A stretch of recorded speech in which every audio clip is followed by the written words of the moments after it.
Πρώτα κολυμπάμε, βγαίνετε, φοράτε μπλούζα, παπουτσάκια και κράνους.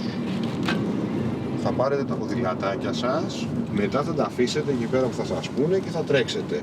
Και πάμε για να διασκεδάσουμε. Δεν θέλω να τρέξω. Γιατί?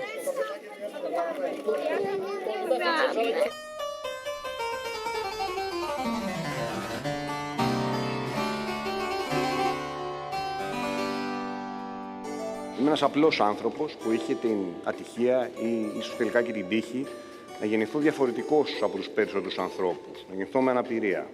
Και δόθηκε η κίνηση κανονικά. Εγώ τους βλέπω τους διπλανούς, είναι όλοι ψοφίμια, είναι όλοι ανάπηροι. Είσαι ο μόνος αρτιμελέστατος. Στάμα μου φτιαγμένα παπιλιά.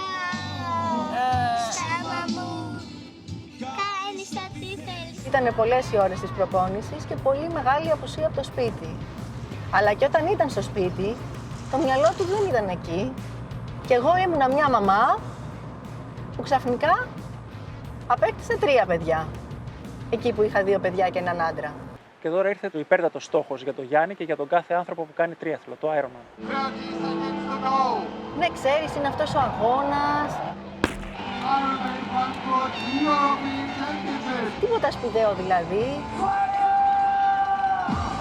3,5 χιλιόμετρα κολύμπι, μετά 140 χιλιόμετρα ποδήλατο και μετά ένα μαραθώνιο έτσι στο καπάκι να έχουμε να λέμε.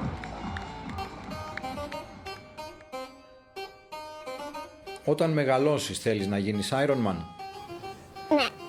Τι είναι το Ironman? Ξέρεις? Αυτό που είναι και ο μπαμπάς. Τι είναι αυτό? Ξέρεις ή δεν ξέρεις? Ξέρω. Τι είναι? Δεν θέλω να πω.